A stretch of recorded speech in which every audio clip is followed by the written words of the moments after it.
Un plano secuencia es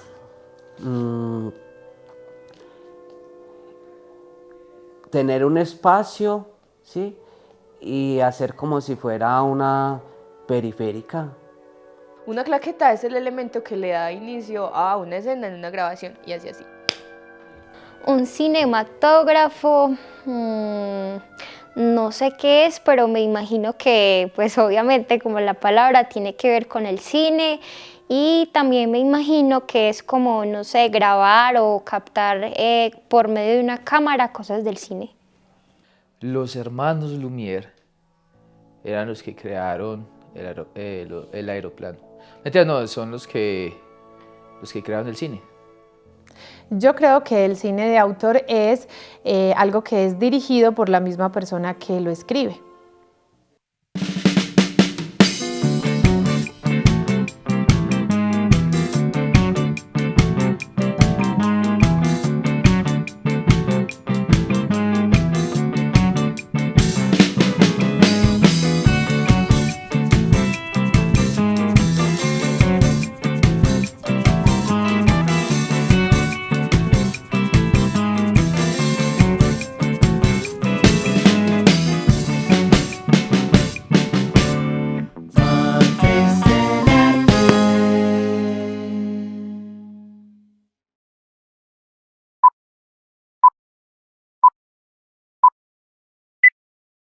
La evolución de la fotografía permitió que se diera la imagen en movimiento. Numerosos experimentos con elementos rudimentarios y artilugios lograron que la humanidad pudiese dar y proyectar su propia imagen. De estos golpes de suerte, ensayos y errores, nació el cinematógrafo, un invento de los hermanos Lumière, quienes en el año 1895 grabaron a los obreros, la salida de los obreros de la fábrica Lion en París. Regularmente grababan escenas de la cotidianidad, no era ficción, y fue la primera de muchas películas que le dieron la vuelta al mundo con una duración de menos de 1 minuto y que, gracias a ellas, se dio a conocer este bello arte.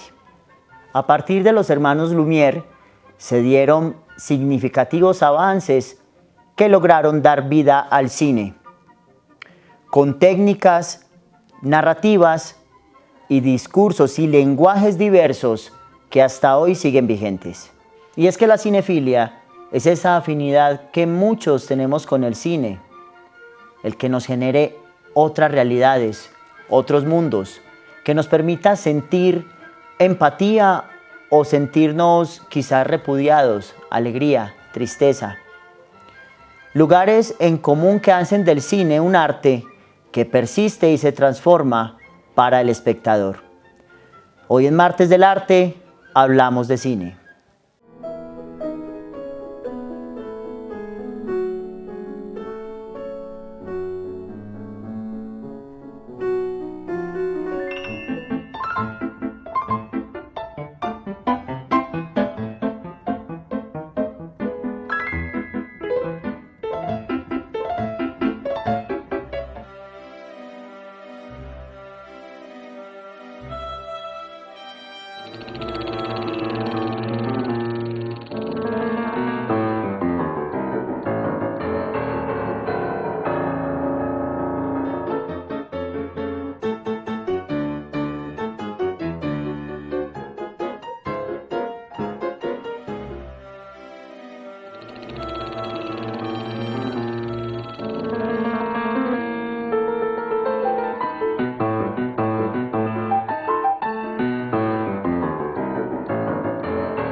Bueno, le damos la bienvenida a Carlos Mario Pineda a nuestro programa Martes del Arte. Él es psicólogo de la Universidad de Antioquia, magíster en gestión cultural y docente del Politécnico Jaime Isaza Cadavid y de la UPB, docente de otras universidades públicas, privadas y crítico de cine, precisamente lo que nos hace tenerlo en este programa hoy. Ha impartido clases en Santo Domingo, durante varios años, ha sido jurado de festivales diferentes del país y participó en este festival tan clásico que es el Festival de Santa Fe de Antioquia durante 10 años. Estuvo también en Pantalones Cortos, que es una proyección de cortos audiovisuales durante aproximadamente 9 años, y curador y jurado de este mismo. Carlos, bienvenido a Martes del Arte, gracias por aceptar esta invitación. ¿Cómo estás? Bueno, bien, regular de la espalda, y hubiera sido rico poder de verdad visitar el municipio, pero bueno, nos tocó en estas condiciones. Bueno, no, maravilloso que igual podamos conversar un poco sobre cine, porque estamos abriendo pues las puertas de este arte en el municipio, creando públicos, muy receptivos también han estado los onzoneños con el tema del cine, y pues queremos conversar un poco sobre esto precisamente para que muchas más personas se unan al Cineclub, a nuestro próximo festival de cine. Entonces comencemos, Carlos, hablemos un poco de generalidades sobre el cine y esa evolución que nos permite hoy tener películas de tan buena calidad y en un formato tan alto. Bueno, Luisa, te agradezco esa pregunta porque lo que podría parecer como obvio, realmente ya no es tan obvio. En los últimos años, digamos los últimos 20 años, se han descubierto una cantidad de materiales que han demostrado que el cine realmente tiene más calidad de la que siempre ha tenido. Yo lo digo como docente, mis estudiantes dicen, lo leí hace 8 días, decían, para hacer una película hecha en 2003 tiene muy buena tecnología.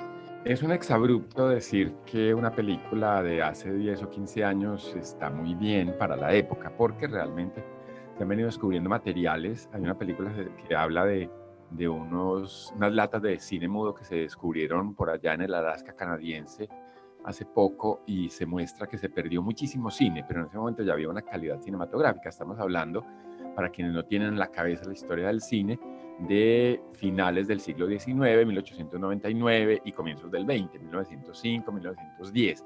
Entonces, que se descubran películas de gran calidad todavía hoy, y uno se pone a mirar entonces en cada década, del 10, del 20, del 30, del 40, hay un cine mundial, porque esa es la otra cosa, se descubren películas en países diversos, se descubren películas de la transición del cine mudo al sonoro en Alemania, de grupo de comediantes como El Gordo y el Flaco, que estaban intentando hacer películas en alemán, en lo que ellos hablaban era inglés, o se descubren películas como Metrópolis, que también es más o menos de la década del 30, en Argentina, una copia única que no existía en ningún otro lugar del mundo. Entonces, hablar de una historia condensada del cine sería muy normal si se mencionara lo que ya se conoce, pero si se empieza a mirar con detenimiento lo que está pasando con esos descubrimientos, qué pasa para los públicos y los investigadores cuando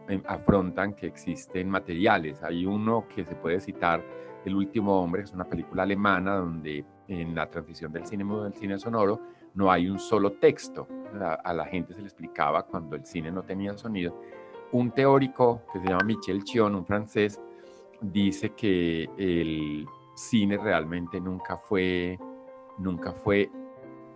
mudo, sino que nosotros éramos sordos y no oíamos lo que había alrededor, o sea, la gente que conversaba y demás. Entonces, cuando uno ve una película como El último hombre, que dura 1 hora y media y no tiene ningún texto que explique, solamente hay una tarjetica de presentación, que es lo normal, o sea, yo me llamo fulano de tal, o un texto en un pastel de cumpleaños o de boda, pues ya es como, venga, era que me podían contar 1 hora y media sin que yo tuviera que saber qué estaban hablando. Sí se puede. Entonces es muy especial. Y hay otros teóricos que dicen que que queda en deuda una historia del cine desde la tecnología. Cómo entró una cámara, cómo entró el sonido, cómo cambió un formato de pantalla, cómo, cuándo llegó el color, en qué condiciones, el 3D, que todo el mundo piensa que el 3D es de finales del siglo XX y realmente hubo 3D como en el 50 o un poco antes. Entonces hay una gran cantidad de materiales, y hay un autor que yo siempre citaré, que es Abel Gance, otro francés, y Abel Gance hizo unos avances que lastimosamente los productores le pararon, porque los productores querían que los públicos se acostumbraran a un tipo uniforme de cine, y este señor siempre proponía cosas nuevas. Voy a poner un ejemplo. Él hacía una película, digamos, en escenario, como se hace todavía hoy, en estudio, como lo entiende la gente. Entonces, en el estudio, él no tenía decorados, sino que los actores estaban solos. Y cuando iban a proyectar, como la gente no ve con tanta claridad, la proyección en una pantalla es de 20 metros, no sé cuánto tiene eso de altura y de ancho, pero realmente eso sale por una ventanita que puede tener 10 centímetros por 20 de alto. Entonces él hacía una suerte de plantillas que le ponía a la ventana, y esa plantilla correspondía a un escenario. Entonces él modificaba la película. Sí. Entonces, lastimosamente eso, Luisa, estaba en un videocassette que se grabó de una televisión internacional, y una universidad de Medellín, por torpeza, botó el videocassette por miedo de las leyes de autor. Ok, pero estamos hablando de un montón de cosas que en términos cronológicos de pronto muchas personas no conocen, y hablemos así como abuelo de pájaro, que se dice como un poco de esos momentos más relevantes en la evolución del cine. Llegan los Lumière con la imagen en movimiento, imagen en blanco y negro, pero de ahí para acá, ¿qué sigue? Ahí, Luisa, lo que pasa es que, reitero, en este momento hay una medio revolución. Hay un estudiante que me manda mensajes con cierta frecuencia acerca de cine, y me dice que está leyendo un libro en el que alguien se queja de que a los Lumière les den el crédito del nacimiento del cine, porque debería ser Edison. Porque Edison hizo imagen en movimiento ya por allá a finales de 1890. O sea, tenemos claro que los Lumière lo presentan en público en 1895, casi el 96. Nos olvidamos que era 28 de diciembre y se acababa el año en 3 días y era 1896. Pero en 1892 hay imágenes de Edison. Antes de Edison hay un fotógrafo que hizo imágenes en secuencia que hoy, con las tecnologías contemporáneas, animan la imagen, que es Movie Bridge, que era británico. Y hay también autores como los hermanos Skladanowsky en Alemania y los ingleses siempre me confundo, Williamson y Paul, pero hay muchos autores. Incluso se dice que la fotografía, que es la base del cine, que se le da crédito a 2 franceses, tuvo un origen más antiguo en Brasil, pero que como no somos países de archivo, que se pierde. Entonces, vamos a pensar que están Edison y los Lumière en el siglo XIX. Entramos al XX y está Griffith, que es el que le va a dar el gran valor al cine como arte. Ahí esa diferencia sí es importante que quede clara. Los Lumière son los papás de la herramienta que permite la imagen en movimiento. Se dice que por 2 razones. La primera, porque la proyectaron. Edison no la proyectaba, Edison la pasaba para un solo espectador en una máquina. Y lo segundo, porque lo hicieron colectivo, y el cine se supuso hasta la llegada de Internet que era colectivo. Ahora nos estamos devolviendo a Edison. Cada quien ve en su computador, y supongamos que así era Edison, que tenía un computador y la gente pagaba para un computador una persona, mientras que los Lumière era una sala con un proyector. Después llega entonces Griffith en Estados Unidos entre 1908 y 1914. Eso que los Lumière habían hecho lo convierte en arte. Y entender el cine como arte es entender que era un nuevo medio de expresión. Porque los franceses intentaron, pero creyeron que era el contenido y no el medio. ¿Cómo el contenido? Que si se hacían recreaciones históricas, si se hacían adaptaciones literarias, si se llevaba teatro al cine, se estaba haciendo arte, porque eso eran manifestaciones teatrales, la historia, el teatro y la literatura. Pero ese no era el arte cinematográfico. El arte cinematográfico es el medio y cómo se hace. Entonces Griffith se encuentra, por una cantidad de recoger cosas que otros habían hecho, el montaje cinematográfico, que para los espectadores, aquí paréntesis largo, el montaje cinematográfico es el único elemento del cine exclusivo del cine. Si nosotros hablamos de lo otro, Luisa, tenemos que el encuadre es de la pintura y lo recoge la fotografía, que la iluminación es de la pintura y también la usa la fotografía, y el teatro, que la música es de la música, pero también puede ser de la ópera, que el guión es de la literatura y del teatro, que la actuación es del teatro. Entonces, realmente el cine se hace a partir de un medio muy nuevo que no existía, que hoy lo usa la literatura, que es el montaje.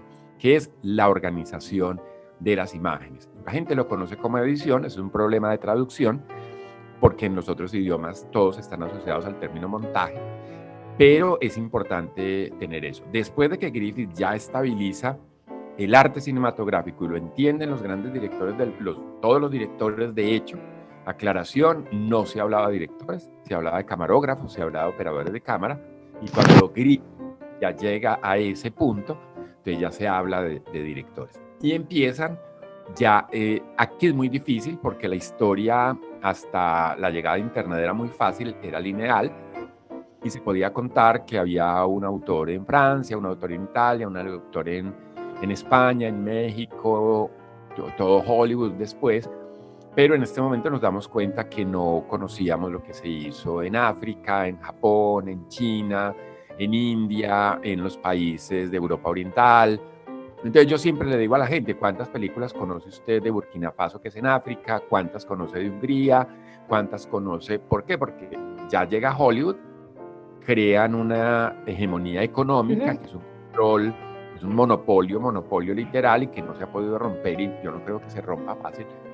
Y Hollywood impone un estándar, entonces ya no se puede ver fácil otro cine del mundo. Yo no quiero dejar por fuera que en Latinoamérica la década de los 60 es la década más importante, de 60, finales de los 50, todos los 60 y parte de los 70, la más importante de Latinoamérica, que se llama el nuevo cine latinoamericano.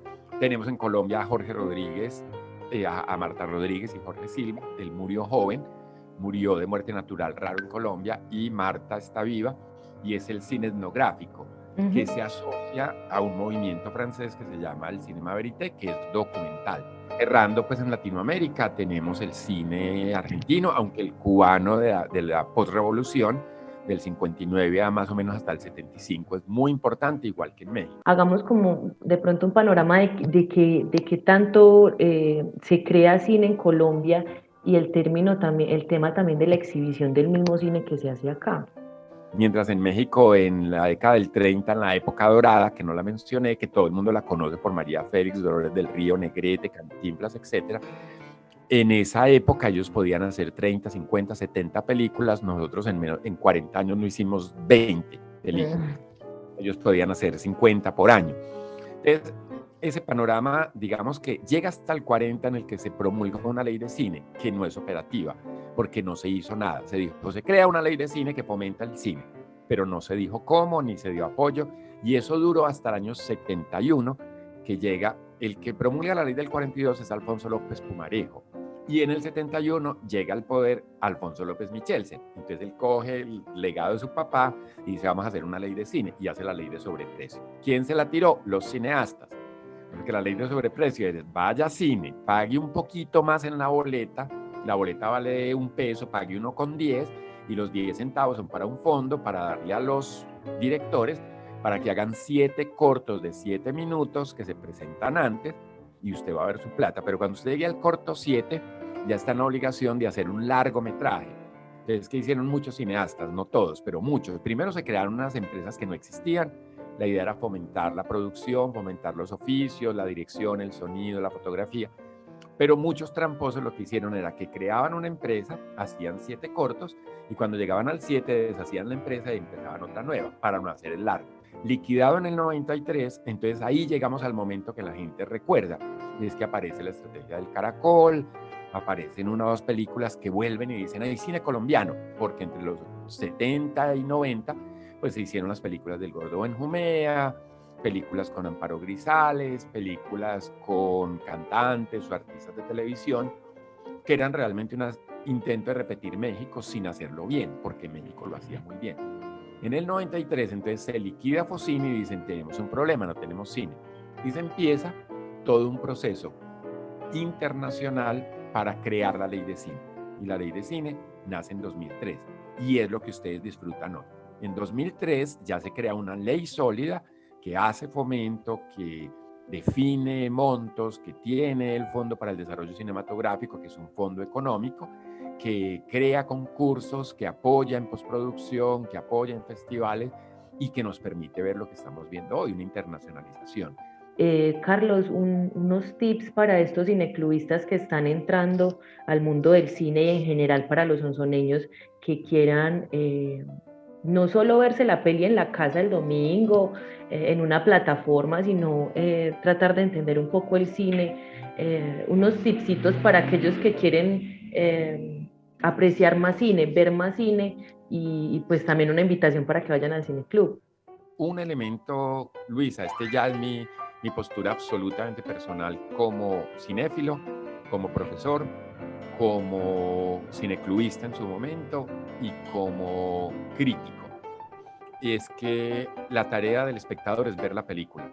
Entonces, apreciación que se haga partiendo de contar el argumento, ya de entrada está mal hecha. Porque no tiene sentido que yo le diga a un espectador, Los Nadie es una película de unos chicos de barrio que quieren viajar a Argentina o a Ecuador y por problemas de pobreza le toca vender la moto y lo atracan. Esa es la tarea del espectador. El espectador tiene que ver la película. Entonces mucha gente me pregunta, ¿cómo hacen? Entonces yo sugiero, no lea nada, no vea trailers, no ponga sinopsis. Esas sinopsis que aparecen en la red, todas son mal hechas, porque la sinopsis es para alguien que no quiere ver la película. Que uno ve y la gente dice, ay, no, es que esta película es de pobres, sabes que es en blanco y negro, yo no la voy a ver. Mientras que la apreciación debería partir de los elementos cinematográficos. Si uno se mete de lleno y empieza a hacer unos pequeños tipsitos de montaje, corresponde a tal cosa, es cuando se cambia de tal manera, tiene estas estrategias, usa enlaces, como hacer fundidos a negro, ¿sí? Entonces es un universo muy amplio donde a veces hay que incluir el vestuario, la escenografía, todos esos elementos que en conjunto se llaman en teatro puesta en escena, que no es lo mismo que hacerlo en teatro. Entonces eso permitiría, Luisa, que los espectadores se cualificaran, porque la cualificación es importante. Yo le diría que el cine tiene varias cosas. Una de ellas es una expresión cultural y la expresión cultural hace que un ser humano sea mejor.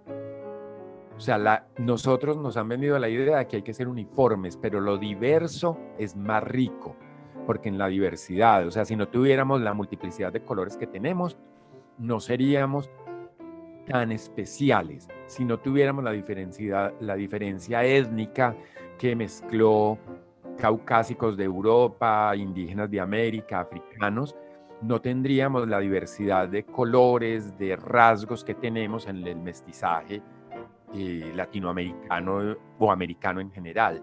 Entonces, en esa medida, el cine es eso, es una posibilidad de mezclar con otras cosas, con las diferentes formas de música, con la pintura, con el teatro, con la literatura, con la política vital que tenemos a diario, con la vida cotidiana. Y fundamentalmente, si ya lo miramos en el estricto sentido de lo artístico, Luisa, una persona que se aproxima al cine, no es en vano que se llama el séptimo arte, es la condensación. Y cuando uno pregunta cuáles son las otras 6, muy poquitos de nosotros saben cuáles son las otras 6. Pero entonces ahí se conjugan la fotografía, la música, la literatura, el teatro, la arquitectura, la fotografía. Entonces, cuando vos ingresas al mundo del cine, estás ingresando de una manera muy natural a unos universos que regularmente no tienes en cuenta.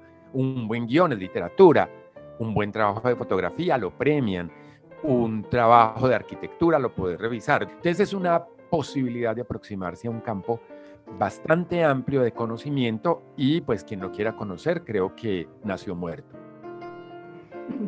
Bueno, Carlos, esperemos que las personas puedan entender y acercarse un poco al cine como una forma también de aprender y bueno, y todo lo que nos acabas de decir. Muchas gracias por tu tiempo, por estar en nuestro programa y esperamos que puedas venir un día y acompañarnos en el Cineclub. Listo. Bueno, gracias a ustedes y espero que quienes van al Cineclub, quienes vean esta conversación con vos, porque yo más que entrevista la siento conversación, sí, pues puedan ampliar su horizonte. Entonces, Luisa, para tus invitados del Cineclub, recuerden que cuando ustedes ven una película que los personajes se llaman como aparecen en la pantalla, que la señora que van a ver en Jericó se llama de esa manera, que si van a Jericó la encuentran, que si esa mujer brilla las ollas como van a ver y la otra habla de sus viajes como hablan, eso sigue siendo cine. Un documental no es una cosa distinta. Cine se divide en argumental, que nos cuenta relatos, y de ficción o documental, que nos cuenta la vida de una persona. Así que siguen viendo cine a pesar de que no sean un cuento escrito en un guión de otra manera. Claro que sí, Carlos, muchas gracias.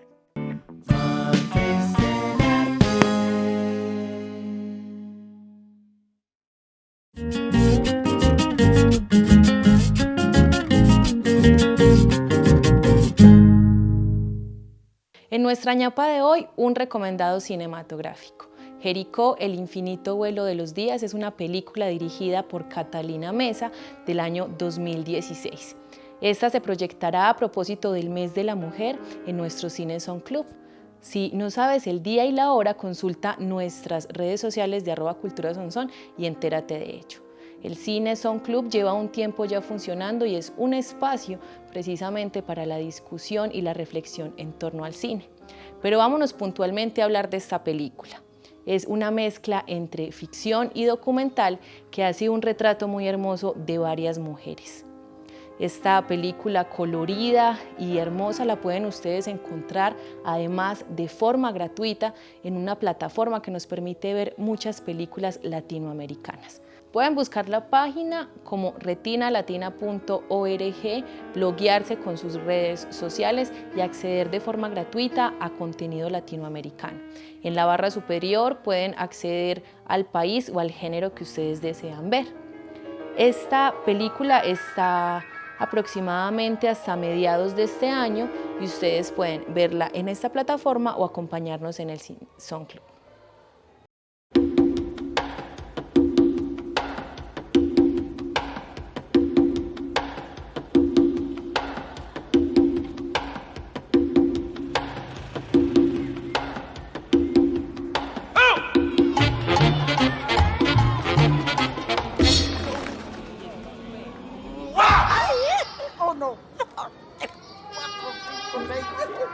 Yo 9 y 10, ay, me dan ganas de pararme a bailar.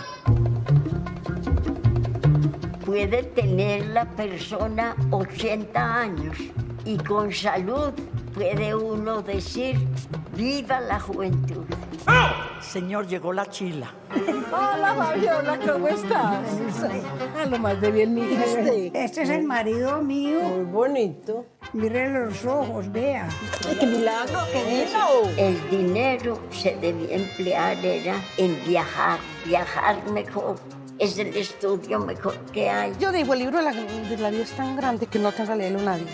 Historias tristes. Tengo la más triste.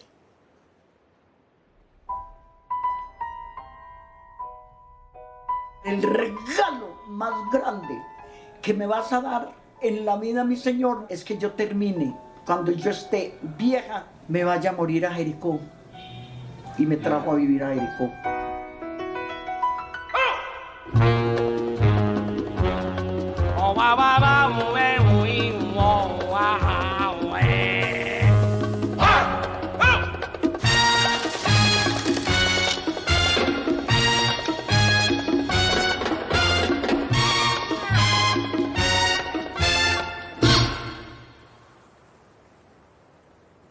Venga, Mapito, venga para acá. ¡Ay, ah!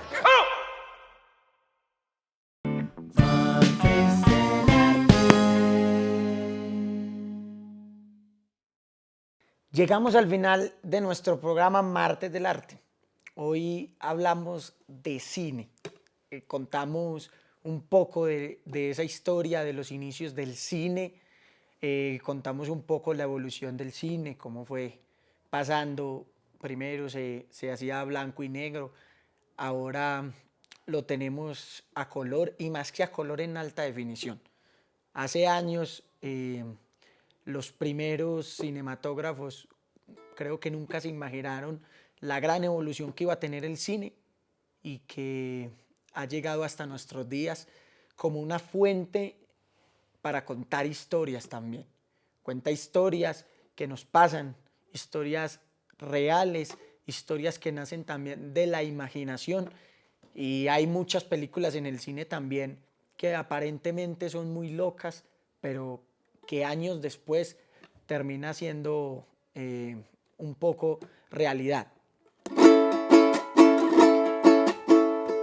Hablamos de cine hoy, aquí en Martes del Arte, y porque se considera como el séptimo arte.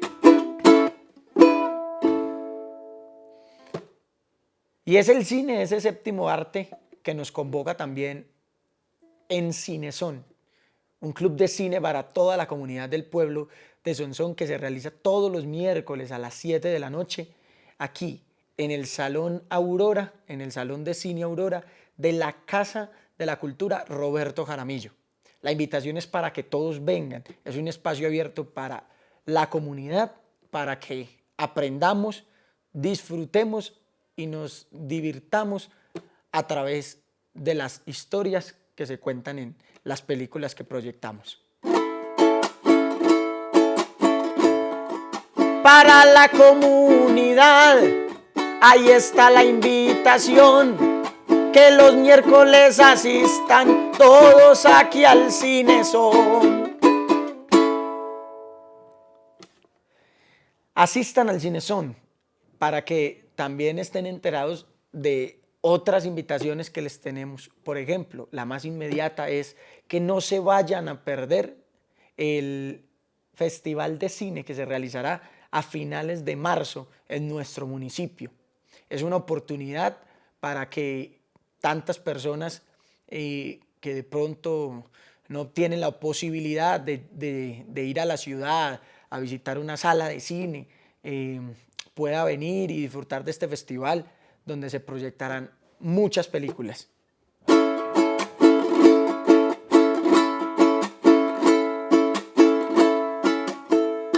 Es al Festival de Cine al que se le da apertura para que en Sonsón siga conviviendo la cultura.